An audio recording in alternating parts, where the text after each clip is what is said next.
Thank you everyone for joining us. The meeting is being recorded, so if you do not potentially want to appear in the recording, please, I suggest turning your camera off, although that may not be an issue. In the meantime, you are welcome to introduce yourself in the chat box. In the chat box, you can put your name, your pronoun, your organization or group that you represent, if any. And also want to note that there is the option for captioning through the Zoom itself. And we thank you for being here with us this afternoon.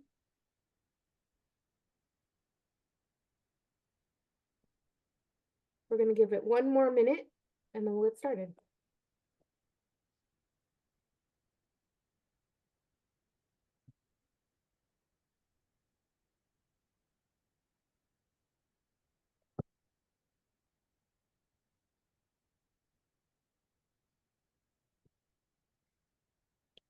All right, good afternoon, everybody. My name is Dolores Tejada.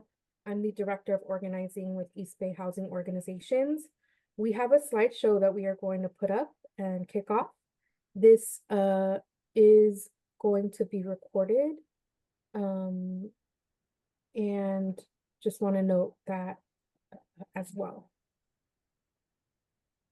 So thank you for joining us for EBHO's second September Lunch and Learn. And this one is on disability and housing. We'll go to the next slide. I'm going to talk a little bit about EBHO first and who we are, and then we'll jump into today's topic. So our mission is here. We mobilize the power and wisdom of our members to produce, preserve, and protect affordable housing opportunities for low-income communities in the East Bay. EBHO was started in 1984. So we are celebrating our 40th anniversary this year. We're very excited about that. Next slide.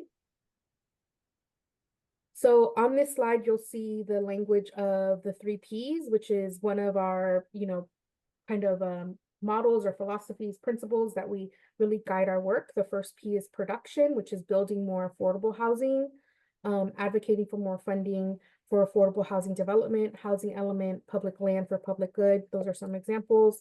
The second P is preservation, preserving housing affordability. So Tenant Opportunity for Purchase Act or TOPA, protecting single resident occupancies, regulating condo conversion, work with community land trusts.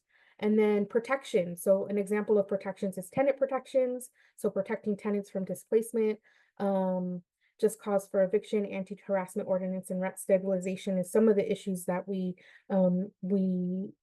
give our thoughts and advocacy towards. But also another form of protection is protecting the affordable housing that exists, and making sure that there is the affordable housing that is available stays available and protected. So next slide. On this slide, we have text about how we work. So we believe that housing is a human right. Housing justice intersects with racial, economic, disability, and social justice. Knowledge is a path to justice. Collective action builds power, and more voices and more representation leads to better outcomes.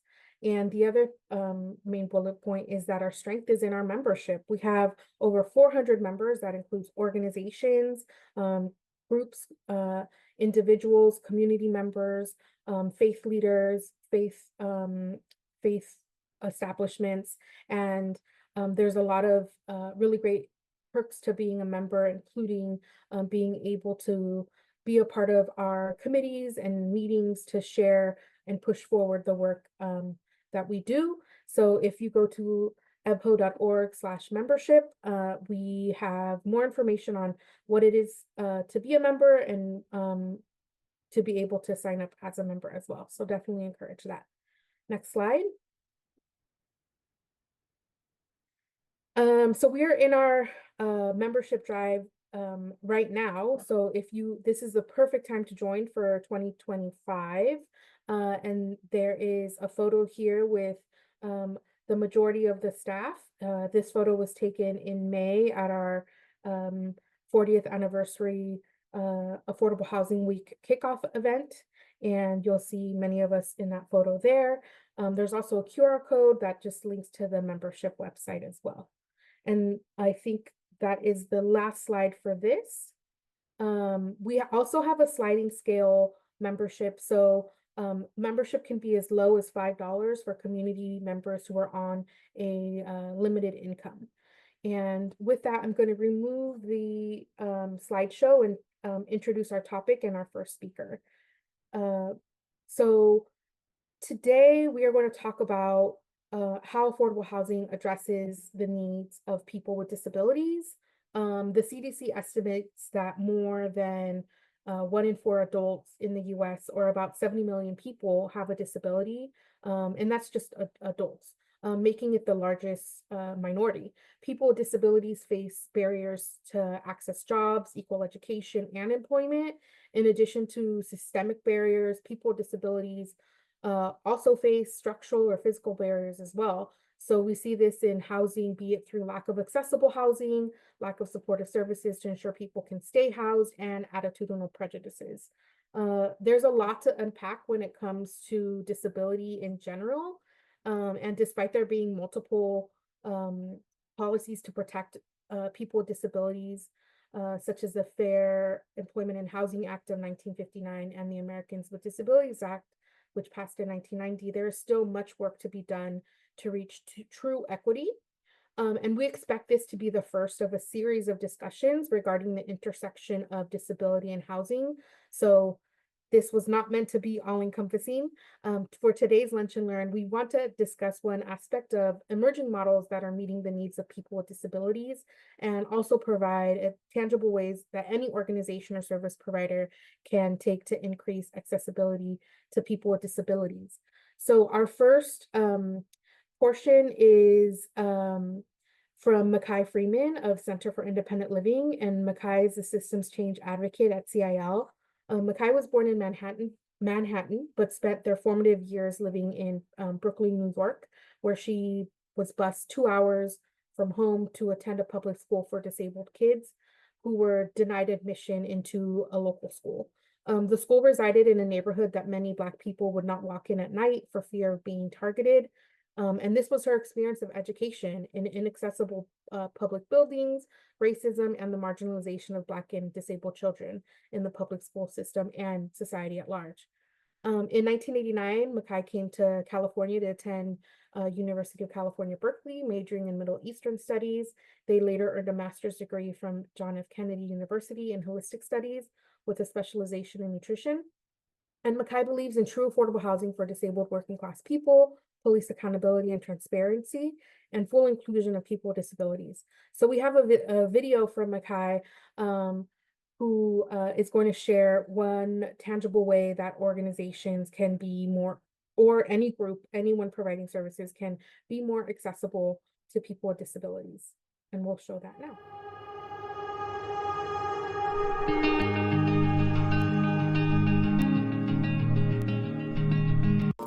Hello. This video is using text-to-speech narration and an avatar. Michai has created to deliver this presentation. Michai is using this technology because her ventilator, which assists her in breathing, causes a speech difference that can sometimes be difficult for virtual attendees to understand. Now, let's proceed with the presentation. What is plain language? Plain language is a method of communication designed to ensure that information is easily understandable. It involves using clear, concise, and straightforward language, avoiding unnecessary jargon, technical terms, and complex sentence structures. The goal is to make written and spoken content accessible to as many people as possible, regardless of their literacy level, language proficiency, or familiarity with the subject matter. Key elements of plain language. Use of clear and concise language. Avoiding complex sentence structures. Replacing jargon and technical terms with familiar words. Let's look at some of the benefits of using plain language for housing providers and staff. Win-win. benefits and outcomes for housing providers and staff.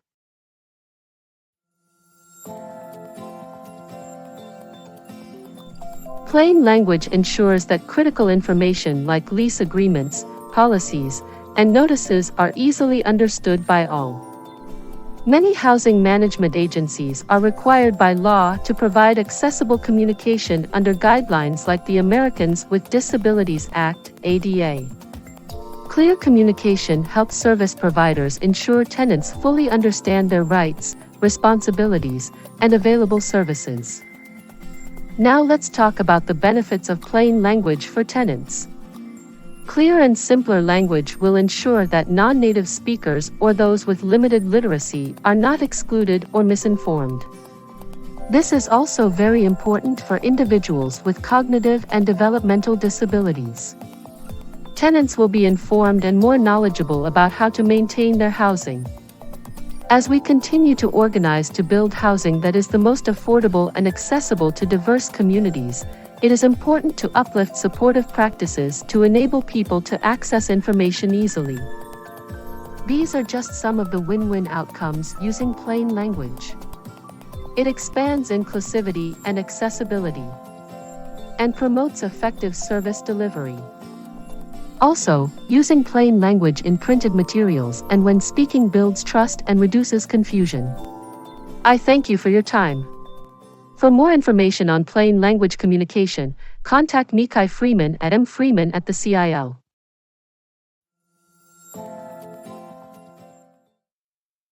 Thank you so much, Michai, for that. And Michai is also prepping some additional resources for us to be able to distribute to you all, either in a follow-up email or on our website, that will have even more tools that service providers and staff can use to make access more feasible and to get these important resources out to our community. So next we are going to have Teslim Ikharo from the sorry, I'm just scrolling here on my script. Okay. So next up, we have Teslim Ikharo, the Executive Director of the Supportive Housing Community Land Alliance, who will share with us more information about the need for supportive housing and how SHCLA is meeting this need.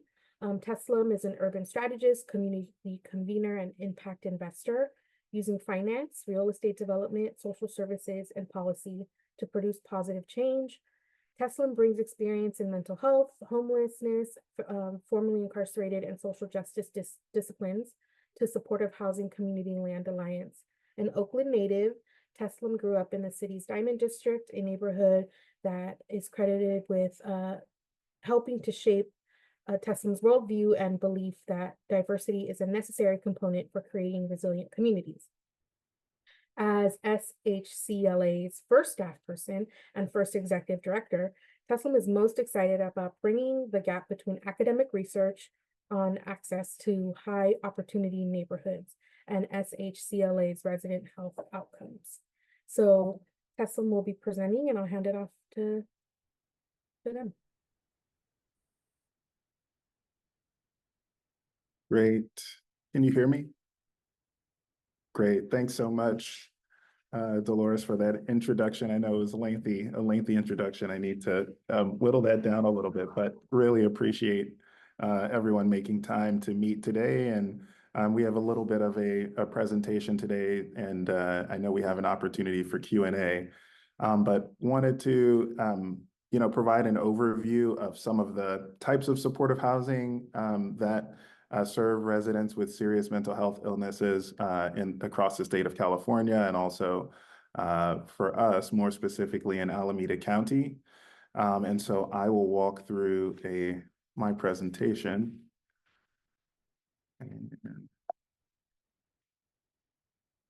So I don't know if you see this notice in the middle of my presentation about, let's see if I will just continue. So partners and supporters, quickly, a pleasure to be here with EBHO and on behalf of some of the other organizations that support our work across the county. This is just a picture of a project that we are currently pursuing in West Oakland. A big part of our work we see is democratizing beauty and opportunity. And this property is currently occupied by individuals who are market rate tenants who are tech workers and have resources, lots of resources, whereas our proposed residents are those living with serious mental health illnesses and extremely low income.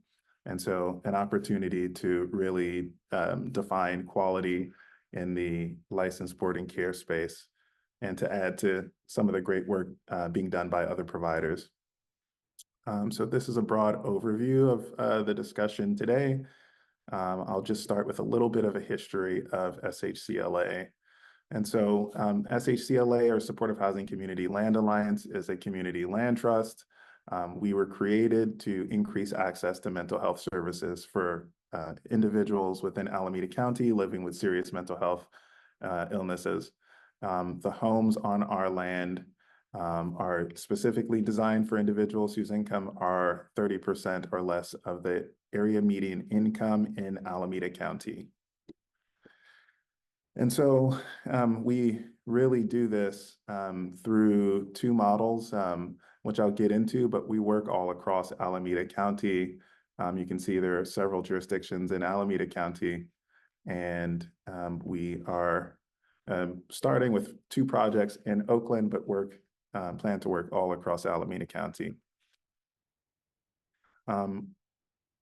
To serve SMI residents living with serious mental health illnesses, we have really focused on 2 types of housing, which I'll go into more detail, but one is a licensed boarding care model.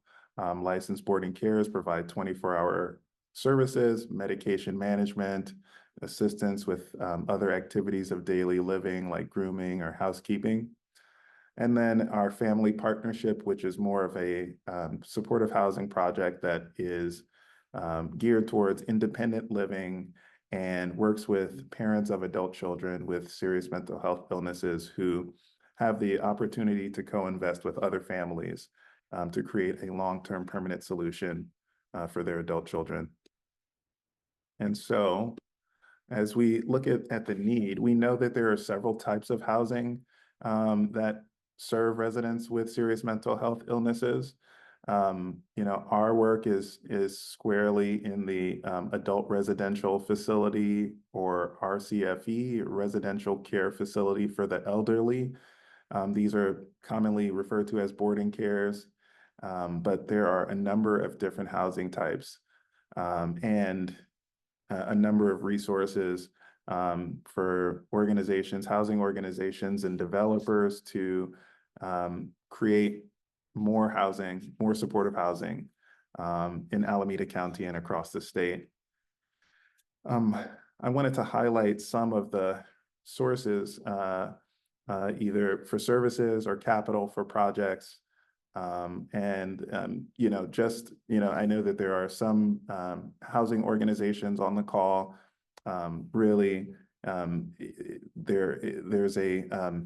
There's a little bit of a disconnect between our housing continuum and our behavioral health continuum.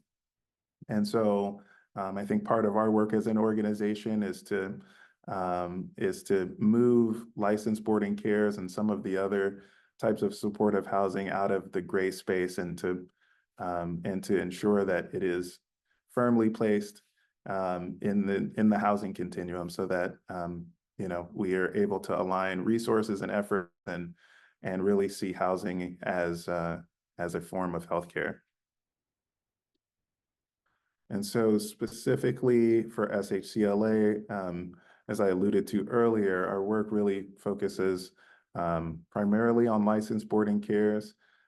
These are non-medical facilities that provide 24-hour services to residents with serious mental health illnesses and also to those residents living with physical disabilities.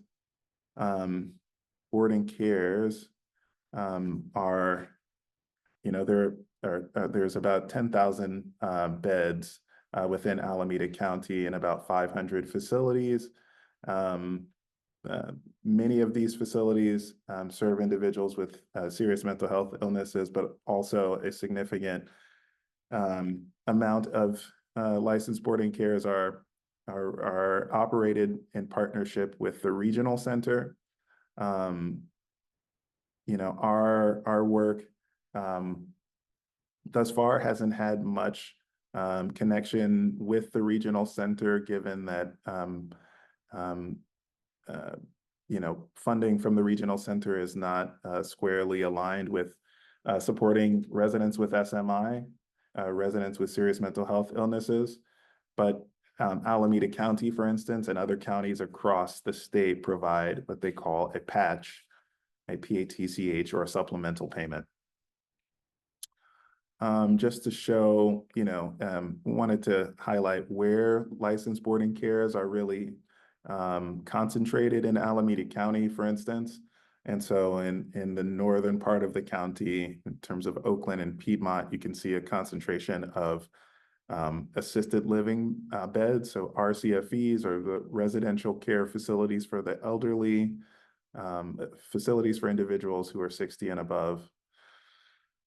And so there's a need to build additional RCFE capacity in the southern part of the county. And likewise with the adult residential facilities, or for individuals, boarding cares for individuals under the age of 60, there's a concentration in Hayward in the southern part of the county and a need in Oakland. And so in addition to the current status, there's also a number of closures in the boarding care space. We've seen the county lose about 1,600 beds over the last 3 years. And so our approach, you know, is really geared towards on-site services. This is in partnership with service partners. There are so many great service organizations in Alameda County. Our work is really to serve as affordable housing developer and to partner with supportive service providers. Our work aims to be trauma informed and culturally responsive, and I think some of the plain language guidance given at the beginning of this conversation is, you know, continues to be an important play an important role in how we think about things like leases and other agreements with residents. We've centered peers, or those with lived experience, in our work, and so from our advisory committee and our staff, we have individuals with lived experience, and ultimately we aim for community integration in line with Olmstead, a legal decision which determined that housing for individuals with disabilities is to be in the least restrictive settings, integrated into community as much as possible.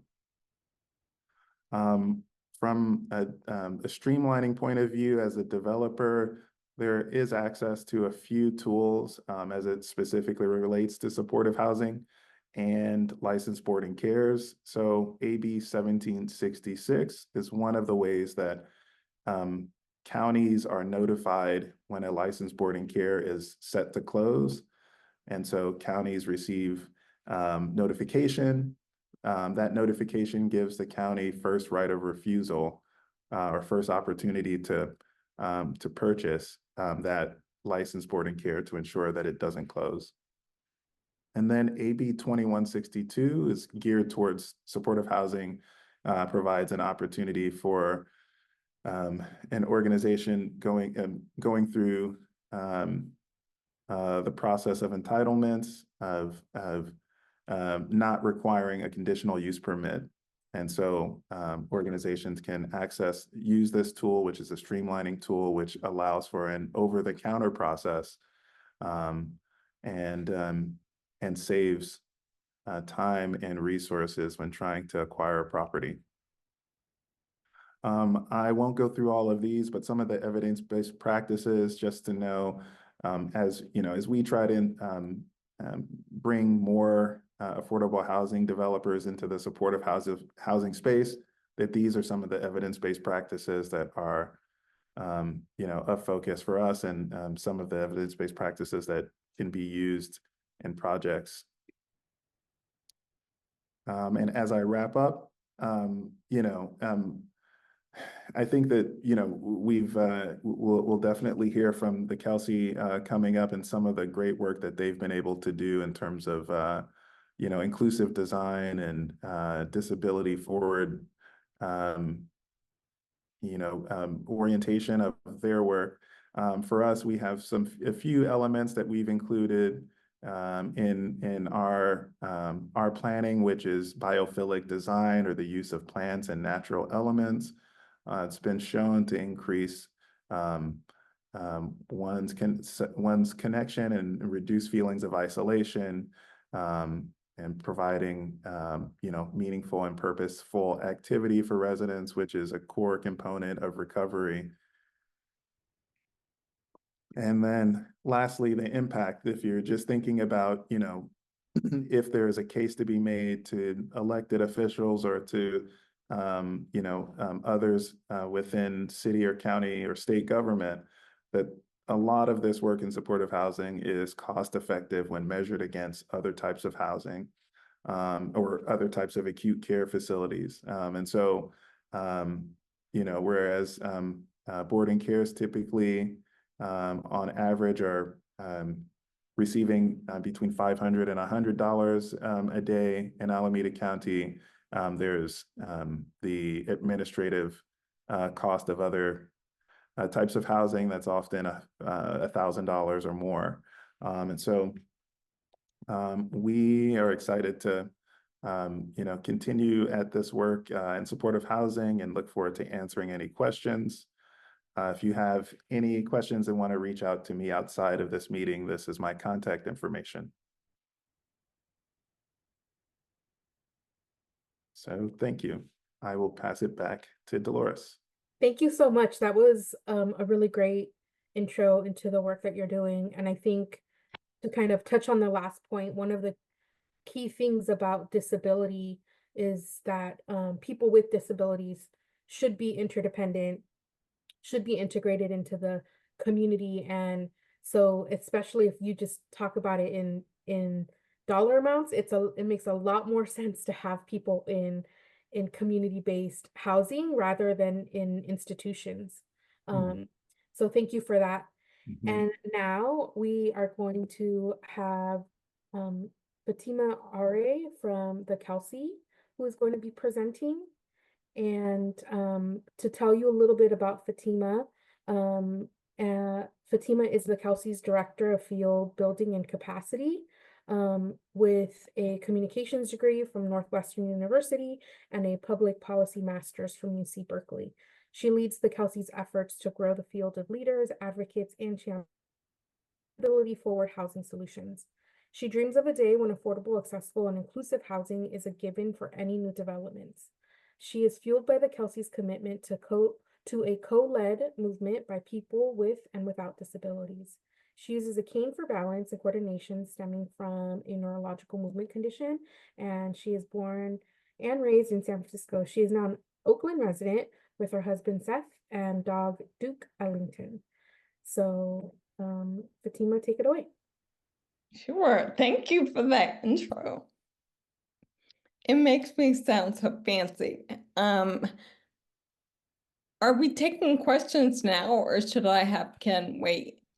Yeah, so we are going to be taking questions afterwards. People can put it in the chat box if they don't want to forget it, or we will have questions after you present for all. Okay. So Ken, save your question if you can. Like Dolores said, my name is Fatimah Aure, and I'm the Director of Field Building and Capacity at the Kelsey. I've been on the Kelsey team for about a little over 3 years. Okay, next slide. My formatting got messed up, but okay.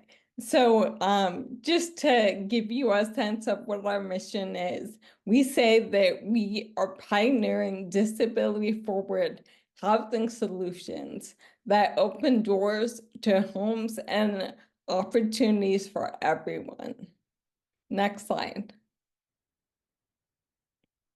So Dolores stole my thunder a little bit, but all of the statistics that she gave are in this slide. So some of the barriers that people with disabilities with housing needs face include cost, discrimination, access, and supply. And I'll just double click on access. A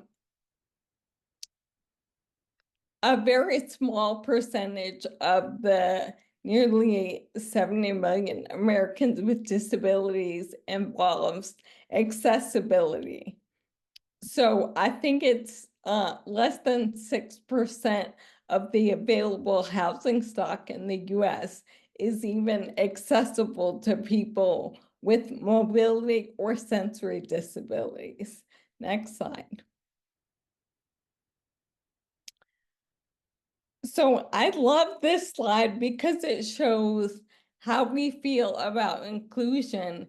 I have learned since being at the Kelsey that if you ask 10 different people what is inclusion, you're going to get 10 different answers. So this is really to just streamline what we mean by inclusion. And these houses kind of represent segregation, integration, and our ultimate dream, which is inclusion. So in the house on the far left, you see the little blue dots are outside the house, which is just meant to highlight that historically, people with disabilities have been segregated and isolated from the general population. Then we're getting a little closer with the middle house because the blue dots are now inside the house, but they're still off to themselves.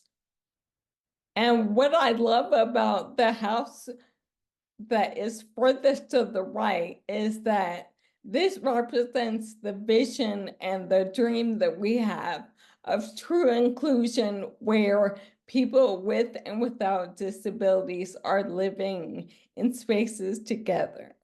Does anyone notice anything about the blue dots in the last house all the way to the right?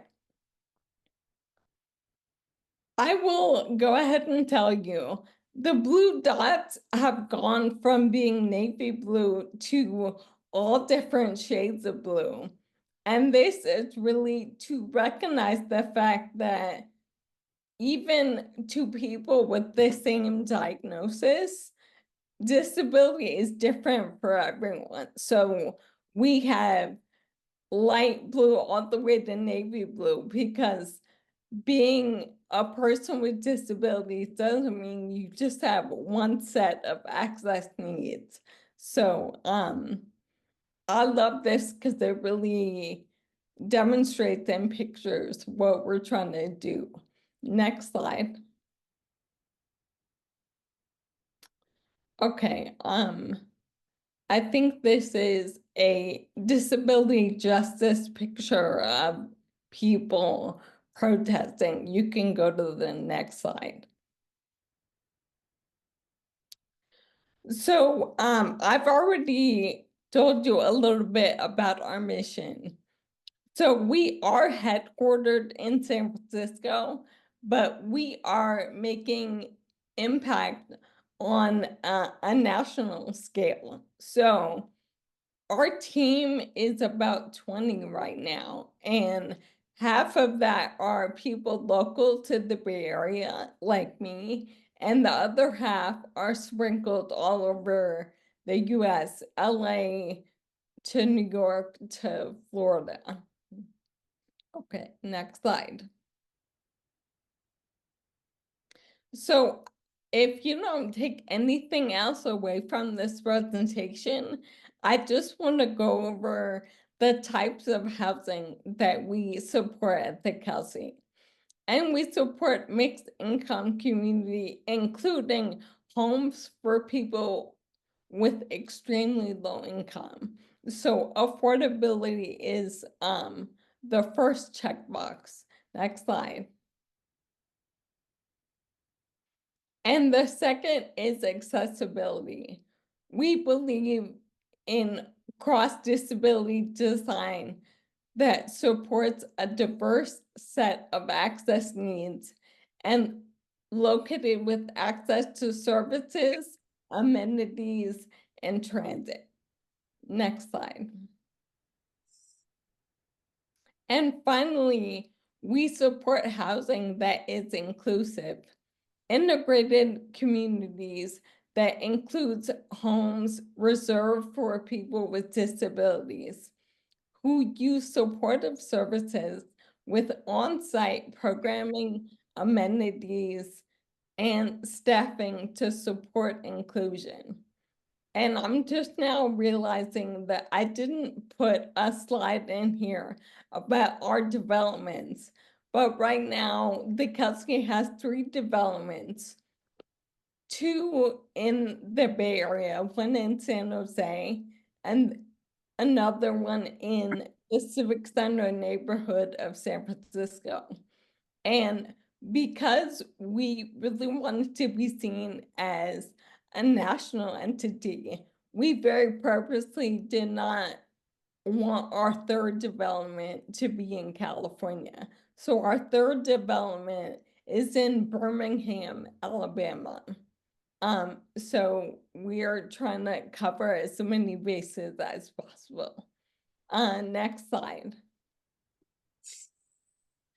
So I love this because it really is a great picture of our theory of change at the Kelsey. And I particularly love it because there are a lot of organizations that either build communities or focus on policy and advocacy. And one of the great things about the Kelsey is that we do both very well. So like I just said about the 3 communities, we actually build communities and try to model what we say our vision is in those communities. And we also have a policy and advocacy team that works to change policies and systems to make disability forward housing more of the norm rather than the exception. And what I do with field building is kind of bridge the gap between the two and help to grow the field of housing for people with disabilities. Next slide. So one of the huge programs that I want to mention that we work on at the Kelsey are the inclusive design standards, which are a beautiful guideline and set of over 300 design elements that aim to equip architects, developers, and designers with a toolkit for disability forward housing creation. Also, there's our Learn Center, which is, I'd like to call it our virtual resource library that's on our website.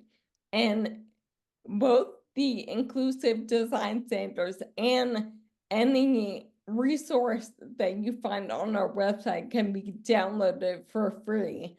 And I wanted to double click on plain language. And we actually are working to try to get all of our leases for our developments delivered in a plain language way so that people with cognitive access issues or language differences will be able to understand what they're signing when they sign their lease. And the last thing on this slide that I want to talk about, we definitely believe at the Kelsey that collective impact is the way that we're gonna solve the problem. So collective impact really means just a different cross-section of stakeholders all working collectively to solve complex social issues like the one that we're talking about. So we really believe that the Kelsey can't do it alone. This is something that's going to take everyone's input. Next slide. Just a little bit about the advocacy initiatives. We really believe that advancing inclusion in housing through a broad range of ongoing initiatives that include organizing and building power with the disability communities, crafting policy recommendations, forging new cross-sector partnerships, and finally, providing ongoing training to housing leaders with disabilities. Next slide. And I hope I haven't taken up too much time.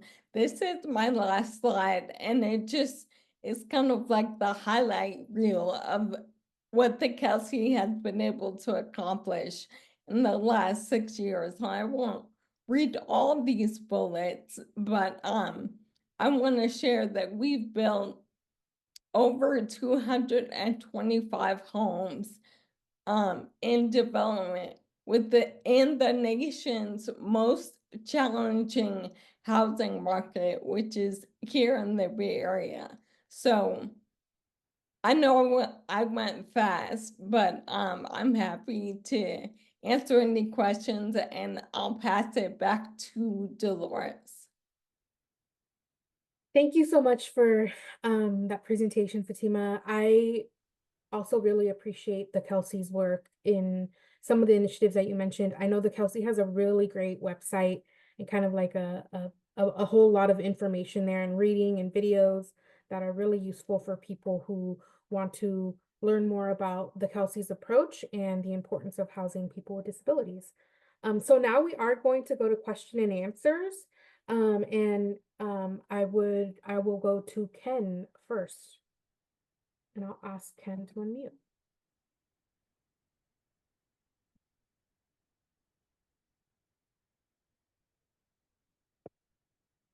Ken, are you there?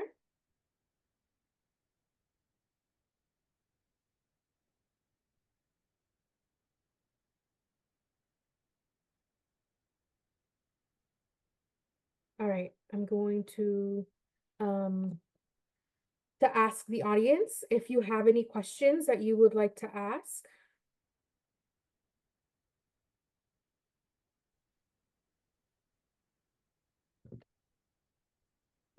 All right, I'm gonna ask oh, okay, there is more question. I see more hands raised. So Deborah, let's go to you.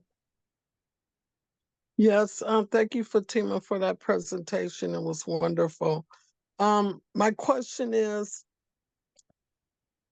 the things that, or would you be able to refer me to someone as far as, I'm from Antioch, and I was going to Pittsburgh Walmart, and I'm disabled.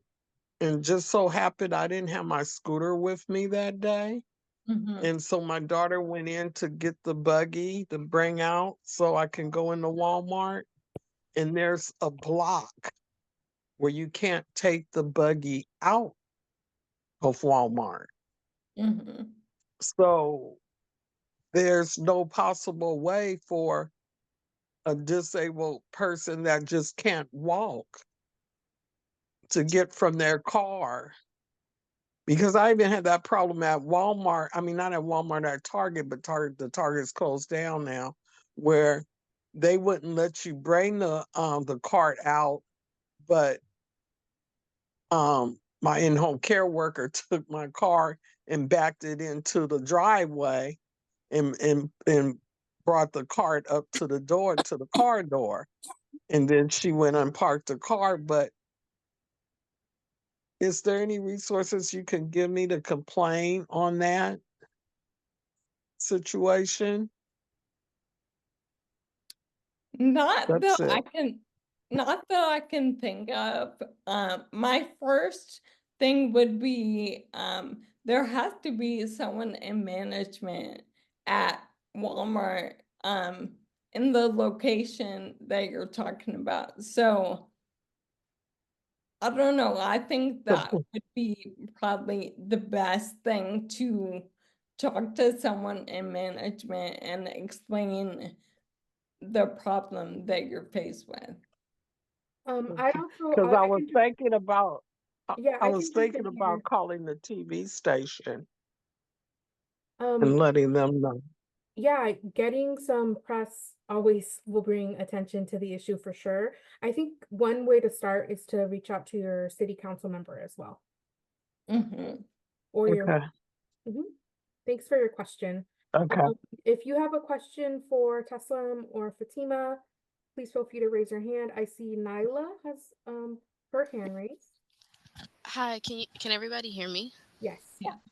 Hi everybody. I don't really have a question, but I did just have a comment. I want to introduce myself really quickly. My name is Nyla. I'm a housing specialist at the Regional Center of East Bay, and we provide services to residents of Alameda County with developmental or intellectual disabilities. And one of my goals as a housing specialist is to be in more spaces like this and introduce myself to, like everybody on the call. So I wanted to just let you all know, like, I'm looking for opportunities to partner with housing developers to potentially provide housing to our clients and consumers, and we can connect developers to state dollars and just other benefits. So I'm going to drop my email in the chat, and if you're a housing developer, if you're an advocacy group, if you're somebody who even just needs to be a consumer, wants just more information, please reach out. Like, if I'm not the appropriate person, I'll connect you to the appropriate person. But I'm really happy to be on the call and in this space, and I really appreciate everything that was said today. It's really needed. Awesome. Thank you so much. Thanks for joining us. Susie? Yes, thanks for taking my call. I was very taken with Fatimah's slide of the colorful dots and the inclusion. And I've been involved in the design of affordable housing for a long time. And we have, my firm has designed housing for those experiencing developmental disabilities specifically. And all of our housing is broadly accessible physically to those with physical disabilities. I'm wondering if there's any, your image of the dots suggests that a almost seamless integration of mental and or developmental and physical disabilities is a model. Is there any reason why mixing these populations would be a problem? Why wouldn't it be a natural? I would love to open that question to both Teslim and Fatimah. Fatimah, if you want to answer first. Sure. That is a great question. I go back to thinking of when I was a little girl. Like, if we see someone with disabilities, I was always taught to look away or don't look directly at them, which is just a false narrative that we've been fed by society that kind of puts people with disabilities in a box over here. Like, disability isn't pretty, and it's not something that's easily explainable. So the notion of just look away has been, I think, a narrative that people have bought into. So the people might push back on the seamless integration that we talk about because, you know, frankly, some people just don't want to live anywhere near people with disabilities. That would be my answer. How about from the other direction? Could you Let me speak? have, before you follow up, let me have Oh, Teslim jump in there. Yeah, thanks so much. And I think, again, a lot of kudos to the Kelsey for bringing forth a lot of this this work, that there's plenty of research that shows that integrated settings are where individuals with different backgrounds live together. There are mutual benefits for many different groups. When it comes to residents with serious mental health illnesses, there is, I think, an additional barrier. And so, you know, that is something that we are looking at. We've looked at models in other countries and also here in the United States. But the Trieste model in Italy is one that is often spoken to, TRIESTE. There's the Haven Foundation, and also the Clubhouse model in New York that's been taken to other locations. But I think that serious mental health illnesses, the stigma is still very high. I think that you know, it is a concern. I think that we are interested in breaking down some of that stigma at the neighborhood level. A lot of our projects plan to include neighbors in activities at each site. And so where there are resident councils, residents of the broader neighborhood have an opportunity to engage residents living with serious mental health illnesses. So I would say significant stigma still exists for all disabled populations, but SMI populations, or those with serious mental health illnesses, is still a lot of work to do. Thank you so much. And we're out of time for questions. What I would like to do is thank both of our presenters for joining us today. And I am going to encourage folks, if you have any follow-up questions, you can reach out to them directly. We will send a follow-up email next week with more info and resources. You can also reach out to me. My email address is dolores@ebho.org. And what I'd like to do now, as a way to kind of tie this back into the work that EBHO is currently doing, is talk a little bit about Proposition 5. And so Proposition 5 is on the November ballot. And it is a way for us to hopefully encourage more affordable housing development and more policies that support affordable housing development to move forward. And let me go back to the slide. So I think I'm gonna, sorry, I just lost my screen. Okay, so yes on Prop 5 is a campaign that EBHO is deeply engaged in. Can you please go to the next slide? YesOnProp5.org is the website. So why Prop 5? This slide has 3 pictures of a firehouse, a bridge, and some housing construction. So our state is facing increasingly serious challenges. We're only producing about 12% of the 120,000 affordable homes that we need to create each year to meet demand for housing. There's aging infrastructure across the state, and we lack the emergency and fire response needed to protect our families and community. So Prop 5 will empower local voters to approve bonds for affordable housing, critical public infrastructure, and emergency response in our communities with a 55% vote. So if those bonds have strict accountability and oversight. So basically, by passing Prop 5 this year, we can enact lasting change that empowers local voters with the tools needed to advance housing and infrastructure solutions. So what this means is that the passage of Prop 5 will make it so that future propositions with specifically if they're bonds that have strict accountability and oversight, only need that 55% approval voter threshold when it's on the ballot in order for it to be approved. Next slide. So we are working hard to get the word out about Proposition 5 and how this could help us now and in the future. So if you want to share support for Prop 5 with your network, and also we encourage you and others to join our coalition. We have Prop 5 materials at our events. We have 2 Bay Area locations for pickup, one in San Francisco, and there we'll send out the contact information. It's also there on the screen, Andreas at nonprofithousing.org, and then also helping us identify opportunities to promote Prop 5 to voters and members and people in our communities is something that we would love assistance on. Next slide. So how can you help support Prop 5? You can pledge to support. We have a EBHO Prop 5 pledge. We also are going to be distributing materials, like I said.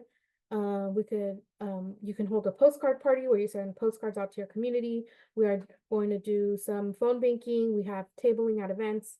We're doing door knocking on October 5th in Hayward. If you want to join us there, please reach out. And there's also going to be some speakers bureaus and social media trainings, and then sharing your story, of course. So we have different avenues to engage if you want to reach out to us. Next slide. There's also social media. It's Yes on CA Prop 5 on Facebook, Instagram, and Twitter. Next slide. So that is it for our Lunch and Learn series. The fall schedule for Lunch and Learn, for the Lunch and Learn series is here on this slide. Definitely encourage you. Our Lunch and Learns are always free and open to the public, but we would love for you to become a member. On October 24th, we're going to be talking about the Tenant Opportunity to Purchase Act. This is a powerful tool for affordable housing, and it come learn about TOPA and what it means on October 24th. Then November 21st, we're going to have Ending East Bay Homelessness, focusing on real solutions. And December 19th, we're going to talk about the kind of reflecting back on 2024 and welcoming in 2025. So you can RSVP at bit.ly/EBHO2024. Thank you so much for joining us.